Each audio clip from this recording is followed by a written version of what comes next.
نحمده ونصلي على رسوله الكريم اما بعد فاعوذ بالله من الشيطان الرجيم بسم الله الرحمن الرحيم رب اشرح لي صدري ويسر لي امري واحلل عقدة من لساني يفقهوا قولي. کہاں تک پہنچے آپ قرآن پاک میں؟ سورۃ الانفال. سورۃ الانفال کا پیغام کیا ہے؟ سٹارٹ ہی میں تو پیغام ہے. انفال کے بارے میں لوگ سوال کرتے ہیں تو اللہ تعالیٰ نے کیا فرمایا، جواب کیا دیا؟ جب لوگوں نے آپ صلی اللہ علیہ وسلم سے انفال کا معنی پوچھا تو آپ نے جواب کیا دیا؟ یہی پیغام ہے. اگر آپ سمجھیں تو یہی دو لفظ پیغام ہے. فاتقوا اللہ، اللہ سے ڈرو، اور وَأَصْلِحُوا ذَاتَ بَيْنِكُمْ، اور آپس کے تعلقات کی اصلاح کر لو. اللہ کے ساتھ حقوق یا اللہ کے حقوق میں کیا ہے؟ فاتقوا اللہ، اللہ سے ڈرو. اور بندوں کے حقوق میں اہم ترین چیز وَأَصْلِحُوا ذَاتَ بَيْنِكُمْ، اور آپس کے تعلقات کی اصلاح کر لو. واقعی ہم اس پہ پورے اترتے ہیں؟ کیا کوشش کرتے ہیں بتائیے مجھے. آپس میں ایک دوسرے کی اصلاح کا طریقہ کیا ہے؟ مسنون. دوسروں کے لیے خیرخواہی کے جذبات دل میں رکھتے ہوئے، دعا کرتے ہوئے اصلاح کی کوشش، دوسروں کو خود پر ترجیح دینا. اب دیکھیے کہ ایک اصلاح منافقین کرتے ہیں، وہ کیا ہوتی ہے؟ وَإِذَا قِيلَ لَهُمْ لَا تُفْسِدُوا فِي الْأَرْضِ قَالُوا إِنَّمَا نَحْنُ مُصْلِحُونَ. وہ بھی اپنے آپ کو مصلح کہتے ہیں، اصلاح کرنے والے. تو اللہ تعالیٰ کیوں نہیں مانتے ان کی اصلاح کو؟ أَلَا إِنَّهُمْ هُمُ الْمُفْسِدُونَ. سنو، وہی فساد کرنے والے ہیں. وَلَكِنْ لا يشعرون، لیکن وہ شعور نہیں رکھتے. تو جو شخص اس بات کا شعور نہ رکھتا ہو کہ اس کے طریقہ اصلاح سے اصلاح نہیں بگاڑ ہوگا، تو پھر وہ حقیقت میں اصلاح کا کام نہیں کر رہا. کبھی آپ نے اس اصول کو سامنے رکھا کہ اصلاح کا کام شروع کرنے سے پہلے یہ سوچا ہو کہ اس کا نتیجہ اصلاح ہوگی یا فساد ہوگا؟ کبھی اس عقل سے کام لیا؟ ہاں، کیسے مان جاؤں؟ آپ نے مثلاً کسی بھی معاملے کی اصلاح کر لی. مثال کے طور پر میرے نزدیک اس کمرے میں 3-4 چیزیں دیوار میں اصلاح طلب ہیں. اگر میں یہاں روز آتی ہوتی تو میں یوں نہ بیٹھتی، اصلاح کروا کے بیٹھتی یا کر کے بیٹھتی. مثلاً یہاں ایک سوراخ ہے، ایک وہاں، ایک وہاں، ایک وہاں ہے، 4 سوراخ اس وقت نظر آ رہے ہیں مجھے. یہ اصلاح طلب چیز ہے. اب اگر مجھے یہ درست کرنے پڑے تو مجھے کیا کرنا ہوگا؟ کیا سوچنا ہوگا؟ کیا کروں؟ مثلاً اگر مجھے اپنے ہاتھ سے ٹھیک کرنا ہے ان کو، کیا کرنا پڑے گا؟ چیزیں لینی پڑیں گی. اور کیا کرنا کیا ہوگا؟ دیکھا نا، طریقہ ہی نہیں ہمیں آتا ہوتا کام کا، اسی لیے تو بگاڑ زیادہ ہوتا ہے. ہم بعض اوقات بہت سنجیدہ ہوتے ہیں ایک اچھا کام کرنے میں اور اصلاح کا کام کرنے میں، لیکن ہمیں طریقہ نہیں آتا، لہٰذا ہم بگاڑ زیادہ کرتے ہیں اصلاح سے، کہ نہیں؟ پہلے تو اس کو مانیے، اور اگر آپ یہ نہیں مانتے تو پھر آگے اصلاح کی ضرورت ہی نہیں آپ کی بھی. کیا یہ ایک بہت بڑی وجہ نہیں ہے کہ ہم اصلاح اور بگاڑ میں فرق نہیں کر پاتے؟ نمبر 2 یہ کہ فرق ہونے بھی لگے تو پھر اصلاح کا طریقہ نہیں جانتے ہوتے، لہٰذا اصلاح کی بجائے بگاڑ شروع ہو جاتا ہے. آپ کو بہت شروع میں نے غلطیوں کی اصلاح کا یزکیہم کا ایک طریقہ بتایا تھا کہ آپ صلی اللہ علیہ وسلم کا طریقہ کیا تھا. ایک تو یہ تھا کہ آپ کا ڈائریکٹ طریقہ تھا، جہاں جو دیکھتے تھے وہاں کبھی مسکرا کے، کبھی ہنسی سے، کبھی ڈانٹ کے، کبھی کسی طرح، کبھی کسی طرح. یاد ہے شروع کی باتیں؟ یہ بھول گئے، سب بھول گئے. کیا طریقے تھے؟ کئی حدیثیں میں نے آپ کو سنائی تھی کہ آپ صلی اللہ علیہ وسلم کس طرح تزکیہ کرتے تھے، کس طرح اصلاح کرتے تھے. پہلے تو یہ تھا کہ ڈائریکٹ ہوتا تھا. آپ کا طریقہ یہ نہیں ہوتا تھا کہ خرابی خود دیکھیں اور جا کے کسی اور سے کہیں اچھا تم جاؤ یہ ٹھیک کر دو، تم اس کو کہو وہ ٹھیک ہو جائے. یہ نہیں تھا آپ کا طریقہ. کیا تھا؟ کوئی ایک مثال اس میں آپ کو ایسی نظر آتی ہے کہ خرابی آپ نے خود دیکھی ہو اور اصلاح کسی اور سے کروائی ہو؟ ہاں، نہیں، خود. تو اصلاح کرنے والے کو سب سے پہلے اصلاح کرنے کی رسپانسبلٹی اپنے اوپر لینی چاہیے. پھر آپ دیکھیں کہ جس چیز کی آپ اصلاح کرنے لگتے نا، مثلا ایک چھوٹی سی مثال ہے، یہ ٹائم ہی ٹھیک کرنا ہے میں نے، یہ بھی اصلاح کا طریقہ ہے نا ایک، کہ نہیں؟ مثلا ٹائم ٹھیک کرنا ہے میں نے، تو میں کیا کروں گی؟ پہلے یہ دیکھوں گی کہ یہ کہاں سے اس کی سوئیاں گھومتی ہیں، پھر یہ کہ اس پہ طاقت کتنی لگنی چاہیے، یہ نہیں. پھر یہ کہ دائیں گھمانا چاہیے یا بائیں گھمانا چاہیے. سب سے پہلے تو مجھے اس سے مانوس ہونا پڑے گا نا کہ نہیں. اور ایک آسان طریقہ ہے کہ میں کسی بچے سے کہہ دوں اس کا ٹائم ٹھیک کر دو، جس کو آتا ہی نہ ہو. کون سا طریقہ ٹھیک ہوگا؟ اگر مجھے کسی سے بھی کرانا ہے، پہلی درجے کی بات تو یہ ہے کہ اصلاح کا کام خود کرنا چاہیے، اس کی رسپانسبلٹی بھی خود پہ رکھنی چاہیے، کسی دوسرے کے کندھے پہ رکھ کے بندوق نہیں چلانی چاہیے. ٹھیک ہے نا. تیسری بات یہ ہے کہ کچھ کام ایسے ہوتے ہیں کہ جو آپ مثلاً کسی اور سے کروا سکتے ہیں. مثلاً گھر کی صفائی کرانی ہے، یہ بھی اصلاحی کا کام ہے نا. گھر کی صفائی یا کچھ اس طرح، وہ ایک روٹین کے کام ہے، معروف نارمل کام ہے. ٹھیک ہے. کچھ چیزیں ایسی ہیں کہ جو آپ کسی اور سے جب کرانے لگے تو آپ کو دیکھنا چاہیے کہ وہ اس کے لائق ہے یا نہیں.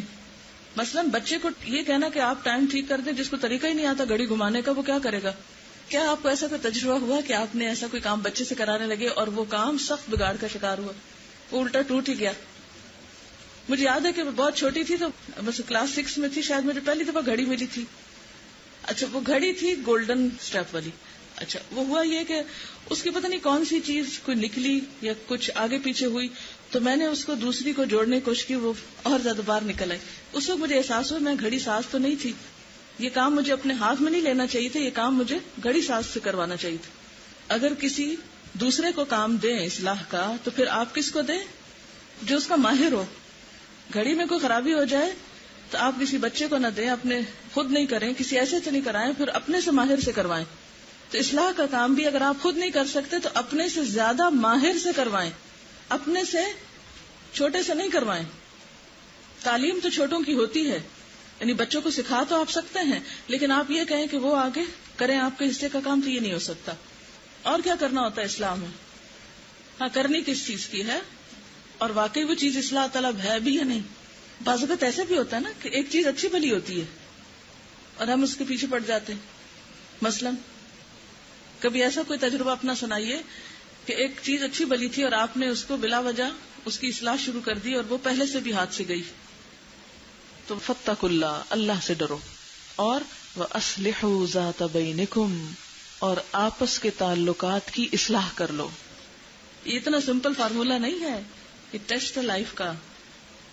تقویٰ اور آپس کی اصلاح دو بنیادی کام ہیں جو آپ کو کرنے ہیں. اس کے بغیر آپ مسلمان نہیں بن سکتے، اس کے بغیر آپ کا ایمان ترقی نہیں کر سکتا. نہ اللہ کا حق ادا ہو سکتا نہ بندوں کا. اگر اللہ کا ڈر نہیں آپ کے دل میں اور آپس کے تعلقات اچھے نہیں تو کتنی نیکیاں کمائیں گے آپ. دیکھیے ذاتی زندگی میں الحمدللہ میں نے اچھے تعلقات بہت زیادہ انجوائے کیے ہیں. عموماً جو لوگ میرے بہت قریب ہوتے ہیں، مثلا شوہر ہیں، مثلا بچے ہیں، مثلا جو لوگ میرے ساتھ سب سے زیادہ ٹائم گزارتے ہیں، میری سب سے زیادہ کوشش ہوتی ہے کہ ان کے ساتھ میرے تعلقات میں بدمزگی نہ ہو. بدمزگی کو اوائڈ کرتی ہوں. ٹھیک ہے، اگر کسی وقت انسان ہوں کمی بیشی ہو جاتی ہے، ڈانٹ ڈپٹ لوں یا کچھ، تو کوشش کرتی ہوں کہ اس کو مسلط نہ کروں اپنے اوپر. ٹھیک ہے. مجھے جو چیز سب سے زیادہ اس میں فائدہ دیتی ہے معاف کرنا، دوسروں کی زیادتیوں کو معاف کرتے چلے جانا اور یک طرفہ معاف کرنا اور دل کو بالکل صاف کرتے چلے جانا. ٹھیک ہے. نمبر 2، اپنے حقوق کے تقاضے اور ڈیمانڈز اور لسٹ نہیں سامنے رکھنی بلکہ فرائض کی رکھنی. تو میرا فرض کیا بنتا ہے؟ انسان ہوں، دل میں خیال آتا ہے کہ دوسرے شخص کو کیوں نہیں احساس کہ اس کا فرض بنتا ہے کہ وہ یہ کرے اور یہ کرے اور یہ کرے. مثلا اسٹوڈنٹ سے آپ لوگوں کے ساتھ بھی ایک تعلق رہتا ہے، تو بعض اوقات ایک کمی جب نظر آتی ہے کسی چیز میں تو دل اٹھتا ہے اور میں سوچتی ہوں کہ ایسا نہیں ہونا چاہیے. پھر میں سوچتی ہوں کہ نہیں، ابھی مزید انہیں سیکھنے کی ضرورت ہے یا مزید ہو جائے گا. تو سب سے پہلی چیز تو یہ کہ بدمزگی نہ ہونے دیں. کوشش کریں کہ بدمزگی نہ ہو. اگر بدمزگی ہو جائے تو اس کو جلد ختم کرنے کی کوشش کریں، اسے لمبا نہیں ڈالیں. نمبر 3 یہ کہ دل کو پھر صاف کر لیں، اپنی کوتاہیاں اور اپنی غلطیاں دیکھ کر دل صاف کر لیں. یک طرفہ طور پہ معاف کریں، اپنے فرائض ادا کریں، حقوق کی پرواہ نہ کریں. آپ فرائض ادا کرنے لگیں کہ دوسرے خود ہی دینے لگیں. دینے والے بنے، لینے کی بجائے دینے والے بنے. جو کچھ بھی دے سکتے ہیں دیتے چلے جائیں. اور اس میں آپ دیکھیے کہ اللہ تعالیٰ سے صلے کی جب توقع رکھی. میں ہمیشہ یہ کہتی ہوں کہ کچھ کام ہوتے ہیں نا جو ہم دنیا کے کسی فائدے کے لیے کرتے ہیں, ٹھیک ہے نا. مثلاً آپ کہیں پر کام کر رہے ہیں, جاب کر رہے ہیں, آپ کو تنخواہ مل رہی, دنیا کا ایک فائدہ حاصل کرنے کے لیے آپ کام کر رہے ہیں, تو بھی آپ کو اپنی ذمہ داری پوری کرنی چاہیے. لیکن جس کام کا صلہ آپ اللہ سے چاہتے ہیں, جس جاب کی تنخواہ آپ اللہ سے چاہتے ہیں, اس میں دنیاوی تنخواہ لینے والے سے زیادہ رسپانسبلٹی ادا کرنی چاہیے یا کم؟ زیادہ نا. کیوں؟ جس کام کی تنخواہ ہم اللہ سے لیتے ہیں اس کے لیے ہمیں کتنا ڈیوٹیفل ہونا چاہیے, کتنا آنےسٹ ہونا چاہیے, کتنا خیر خواہ ہونا چاہیے. یہ معاہدہ کس سے ہوتا ہے, یہ کانٹریکٹ کس سے ہوتا ہے, یہ معاملہ کس سے ہوتا ہے. لیکن مجھے لوگوں میں الٹا معاملہ نظر آتا ہے. جو لوگ کہیں جاب کرتے ہیں ان کو تنخواہ ملتی ہے, وہ پھر بھی رسپانسبل ہوتے ہیں. وہ سوچتے ہیں کہ نہیں, ہمیں چونکہ ہم تنخواہ لے رہے ہیں اس لیے ہمیں اتنے گھنٹے پورے کرنے ہیں, یہ اتنی ڈیوٹی پوری کرنی ہے. اور جو لوگ والنٹریلی کام کرتے ہیں وہ سوچتے ہیں ہم کون سا تنخواہ لے رہے ہیں, لہٰذا ہم جب آئیں جب جائیں, جو چاہیں کریں جو چاہیں نہ کریں.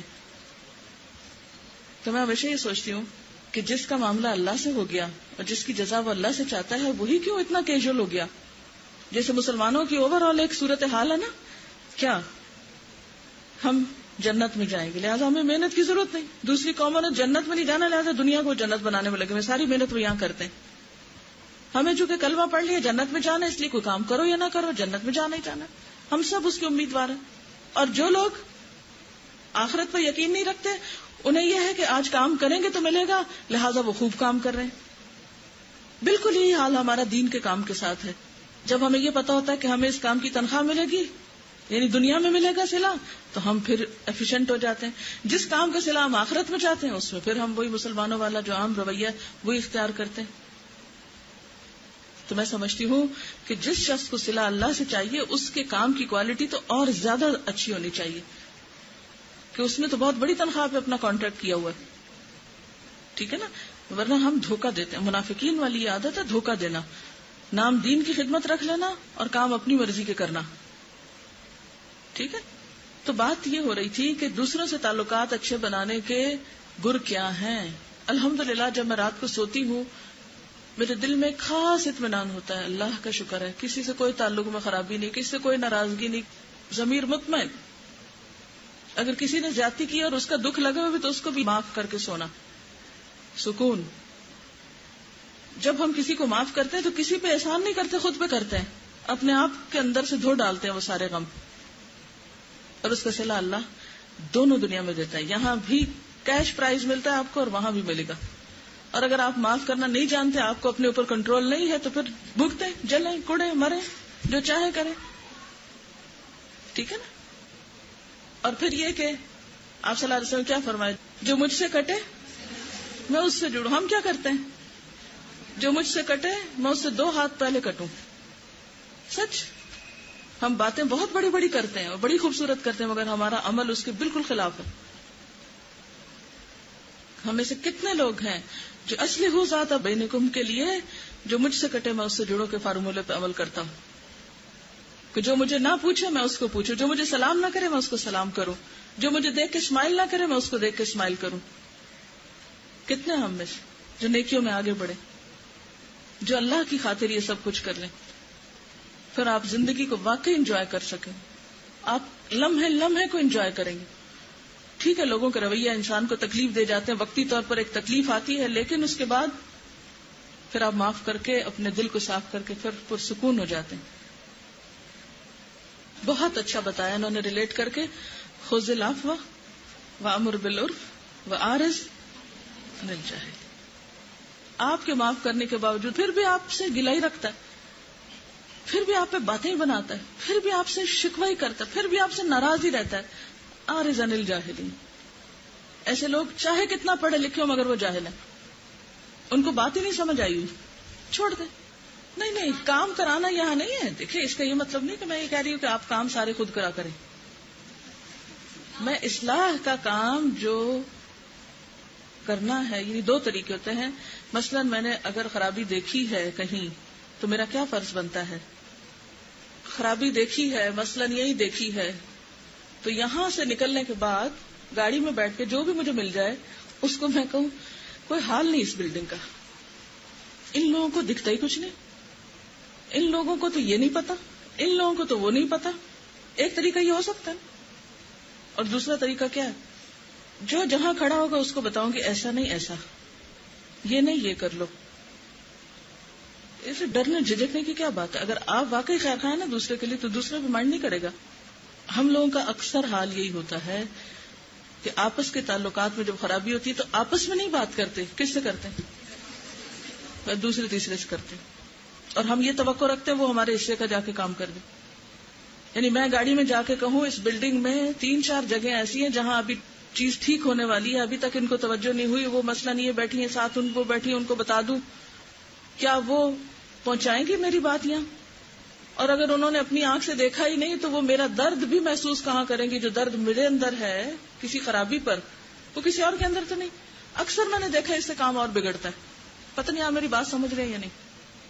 اگر میں خود بتانے کی وجہ کہ یہ چیز اس طرح ہے, کسی کو کہوں جاؤ فلاں کو بتاؤ, اچھا یہ ہوتا ہے چھوٹی موٹی بات, آپ کسی کو کہتے ہیں اچھا جاؤ, وہ اس صورت میں ہوتا ہے جب کوئی آ کے آپ کو کہتا ہے کہ یہ چیز فلاں نہیں کر رہا تو میں اسے یہ سمجھاؤں گی اچھا تم اس کو پھر یہ مشورہ دے دو, تو ایک جنرلی ایک ایسی بات ہو سکتی. لیکن جو خرابی مجھے نظر آئے, جو گڑبڑ مجھے نظر آئے, جس چیز پہ درد مجھے ہو, وہ کام پھر مجھے ہی کرنا ہے. یہ ایسے ہی جیسے ایک ڈاکٹر ہوتا ہے اور اس کے ساتھ ایک پیرامیڈیکل سٹاف ہوتا ہے.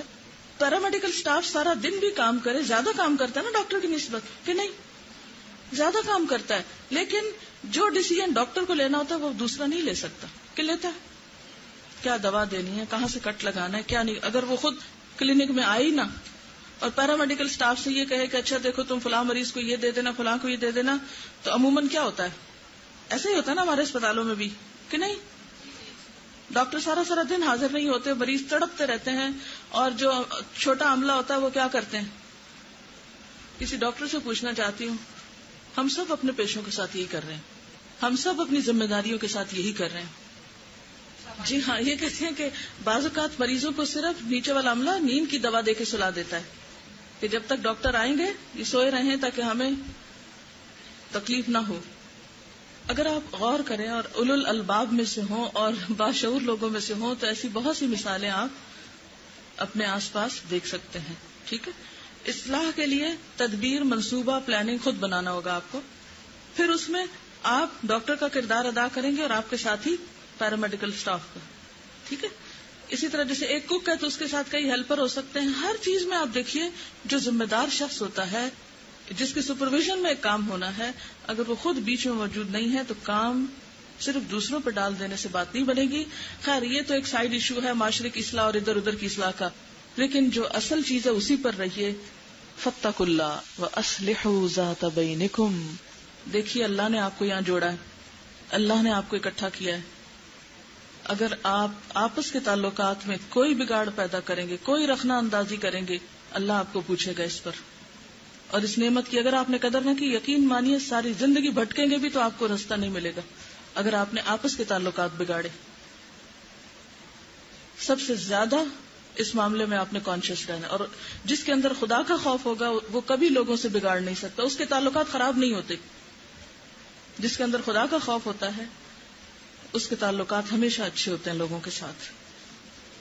وہی معاف کر سکتا ہے, وہی پہل کر سکتا ہے, وہی اللہ کی خاطر صبر کر سکتا ہے, اور اس کے بغیر تعلقات اچھے نہیں ہو سکتے. ٹھیک ہے, یہ بہت اچھی کسی نے بات لکھ کے دی, کہتی ہے میں نے مولانا وحید الدین کی کتاب میں پڑھا تھا کہ انسان کے لیے ایک وسیع قبرستان ہونا چاہیے جس میں وہ لوگوں کے قصوروں کو دفن کرتا رہے.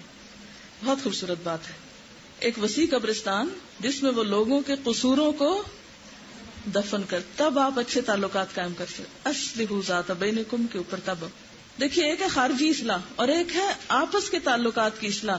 گھر میں, دوستوں میں, کسی ادارے میں, کسی تنظیم میں, آرگنائزیشن میں, گروپ میں بگاڑ بہت آسان ہے, ٹوٹنا بہت آسان ہے, بکھرنا بہت آسان ہے, لیکن اجتماعیت میں تنظیم کے ساتھ کام کرنا صبر اور قربانی مانگتا ہے, اپنی شان کی بھی, اپنی ذات کی بھی, اپنے مال کی بھی, اپنی بہت سی چیزوں کی.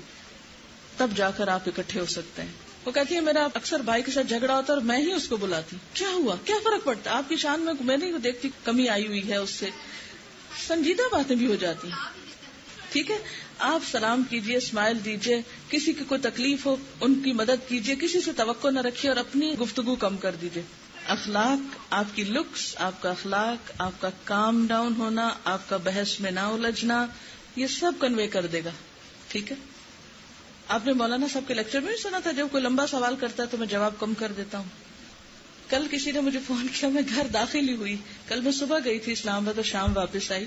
ایک رات کی بھی نیند خراب ہوئی تھی, رستے میں سفر بھی, اور کچھ میری والدہ کی طبیعت بہت خراب تھی, تو میں ایموشنلی بہت اپسیٹ تھی کل نا, کیونکہ ماں باپ کا رشتہ ایسا ہوتا ہے کہ جس میں انسان ان کی تکلیف نہیں دیکھ سکتا. جو ہی میں گھر ابھی انٹر ہوئی, یقین مانے واش روم کی طرف میں جا رہی تھی تو کسی کی کال آ گئی, کوئی بزرگ خاتون تھی. جو نصیحتیں مجھے شروع کی, میں آپ کو یہ نصیحت کرتی ہوں, آپ ایک ایسا اسکول بنائیں جس میں بچوں کو یہ سکھائیں. میں نے کہا ٹھیک ہے. میں آپ کو یہ کہوں گی کہ آپ لوگوں کو پردے کے اوپر پابندی کروائیں. میں نے کہا ٹھیک ہے.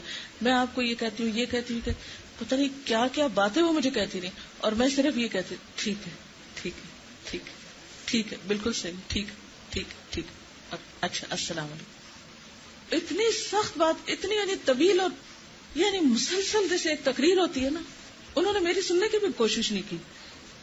اب میں نے کہا میں اب اگر ان سے بحث کروں, نہیں جی یہ آپ غلط کہہ رہی ہیں اور یہ صحیح کہہ رہی ہیں, تو اس کو کیا فائدہ ہوگا, سن لیں.